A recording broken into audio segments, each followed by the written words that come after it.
Bismillahirrahmanirrahim. Assalamualaikum warahmatullahi wabarakatuh.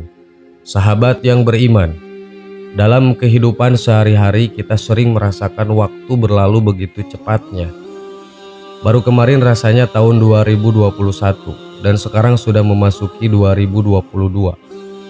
Dahulu waktu terasa begitu lama. Sehari saja bisa terasa sudah beberapa hari. Namun banyak aktivitas yang bisa dilakukan. Tetapi saat ini banyak yang mengeluh. Waktu berjalan terasa begitu cepat dan hal ini merupakan sebuah pertanda. Lalu pertanda apakah ini? Dan bagaimana sains melihat fenomena ini? Serta apakah semua orang merasakan fenomena ini? Dan benarkah hanya orang dewasa yang bisa merasakan hal ini?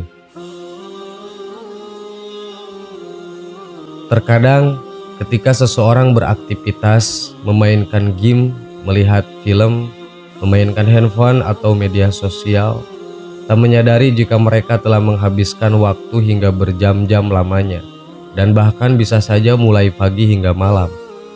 Fenomena seperti ini termasuk di antara tanda-tanda kiamat. Banyak hadis yang menginformasikan fakta ini sebagai tanda-tanda hari kiamat. Di antara hadis tersebut adalah riwayat Abu Hurairah yang mendengar Nabi SAW bersabda. Nabi SAW bersabda, "Tidak akan terjadi hari kiamat kecuali setelah hilangnya ilmu. Banyak terjadi gempa, waktu seakan berjalan dengan cepat. Timbul berbagai macam fitnah, al-kharaz yaitu pembunuhan, dan harta melimpah ruah kepada kalian." Hadis riwayat Bukhari.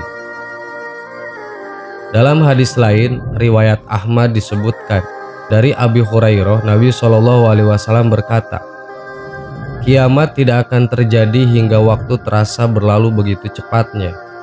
1 tahun terasa seperti 1 bulan, 1 bulan seperti 1 minggu, 1 minggu seperti 1 hari, dan 1 hari seperti 1 jam, dan 1 jam seperti kedipan mata." Hadis riwayat Ahmad. Ibnu Hajar menjelaskan yang dimaksud dari hadis tersebut ialah hilangnya keberkahan hidup, sehingga hari berlalu begitu saja tanpa ada manfaatnya. Harta yang diperoleh tidak ada gunanya, habis begitu saja. Abu Anas Shadiq dalam bukunya Al-Fitan wa Ashrat al-Sya'ah, penyebab dari hilangnya keberkahan tersebut karena masyarakat banyak melakukan maksiat. Mengenai waktu yang cepat berlalu ini, sudah dilakukan penelitian oleh para ilmuwan. Berlalunya waktu begitu cepat sesuai dalam hadis Rasulullah ternyata terbukti secara ilmiah. Harun Yahya, seorang cendekiawan muslim, menjelaskan bahwa terdapat getaran bumi dan geosfer konduktif. Frekuensi mendasar ini dikenal dengan detak jantung dunia dan disebut juga sebagai resonansi Schumann. Resonansi ini penting karena membungkus dunia. Oleh karena itu, alam terus terjaga. Begitu juga seluruh kehidupan di efeknya yang terus diukur oleh pisau fisika terkemuka di dunia. Pada tahun 1950, resonansi Schumann diukur pada skala 7,8 Hz. Nilai ini dianggap tetap konstan. Akan tetapi, tahun 1980 terjadi perubahan tiba-tiba. Resonansi Schumann diukur di atas 11 Hz. Laporan terbaru mengungkapkan bahwa angka ini akan terus meningkat lagi. Dengan demikian, waktu 24 jam terasa seperti 12 jam atau kurang. Penelitian yang dipublikasikan dalam jurnal European Review dijelaskan bahwa waktu cepat berlalu dihubungkan dengan usia. Ketika masih kecil, semua hal-hal yang berkaitan dengan hal baru akan menjadi fokus. Hal-hal baru itulah yang kemudian membentuk ingatan dalam pikiran, dan ketika mengingat itu akan membuat waktu terasa lambat. Hal ini juga meningkat seiring berjalannya remaja. Semakin tua, memori yang dibuat semakin sedikit dan kehidupan yang dijalani adalah sebuah repetisi. Hal ini membuat periode waktu berjalan terasa lambat. Hal itu juga yang sengaja seperti penelitian bernama Adrian Bezan, seorang ahli fisika Eropa ternama. Ia menjelaskan bahwa semakin manusia beranjak dewasa, maka mereka akan merasa waktu semakin cepat berlalu. sahabat yang beriman, itulah penjelasan sains mengenai kenapa waktu begitu cepat berlalu. Semoga kita bisa memanfaatkan waktu untuk dipakai sesuatu yang positif agar mendapatkan ridho dari Allah Subhanahu wa Ta'ala. Amin. Wallahu a'lam. Wassalamualaikum warahmatullahi wabarakatuh.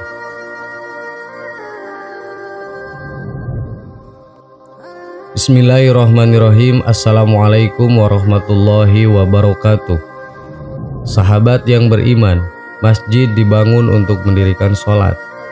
Namun dalam kenyataannya, tidak semua masjid itu diizinkan sholat di dalamnya. Jika larangan sholat di rumah-rumah ibadah agama non-Islam, mungkin masih mudah dipahami. Akan tetapi jika larangan sholat itu dilakukan di masjid tentu aneh. Apalagi jika yang melarang sholat di masjid itu adalah Allah. Akan tetapi ini betul-betul pernah terjadi. Sebuah masjid dilarang untuk ditempati atau disolati, bahkan diminta untuk menghancurkan masjid itu. Masjid Dirar. Peristiwa ini betul-betul pernah terjadi seiring dengan turunnya ayat berikut ini. Dan di antara orang-orang munafik itu, ada orang yang mendirikan masjid untuk menimbulkan kemadorotan pada orang-orang mukmin, untuk kekafiran dan memecah belah antara orang-orang mukmin, serta menunggu kedatangan orang yang telah memerangi Allah dan Rasul-Nya sejak dahulu.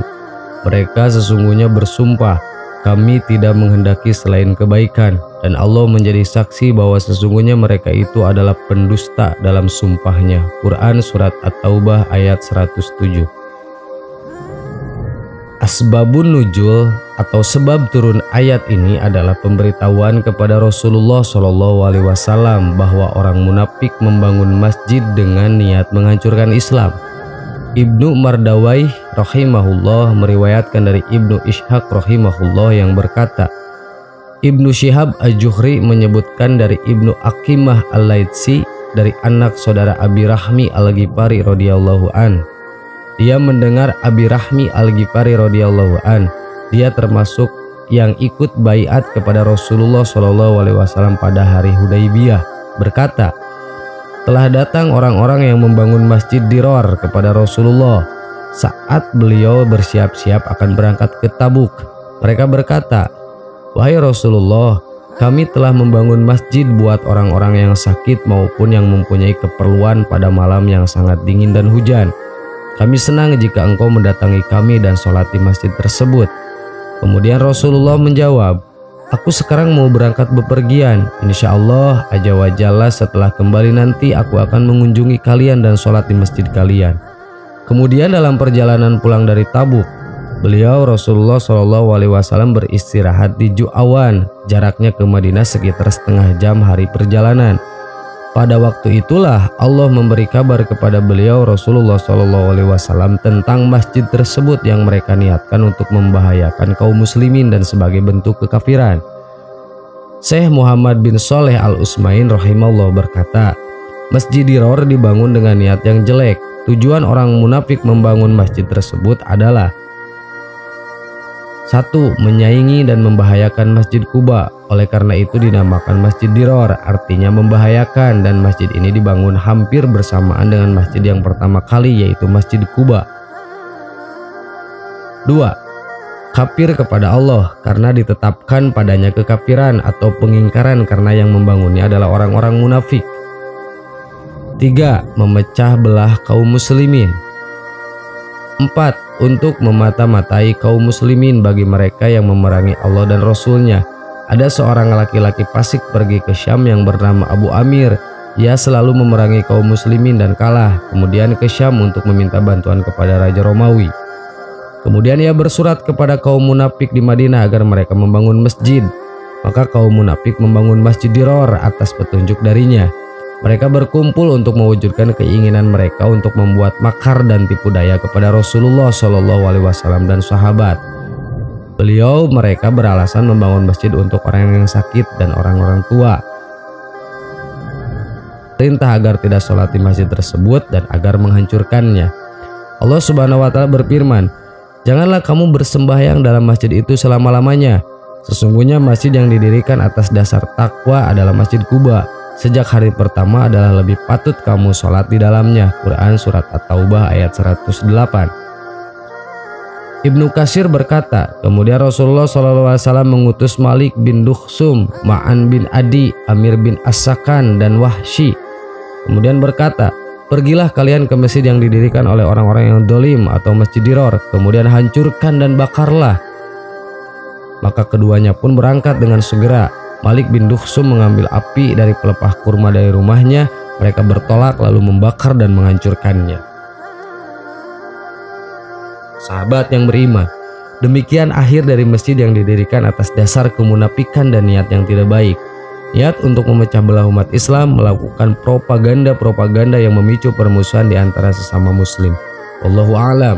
Assalamualaikum warahmatullahi wabarakatuh.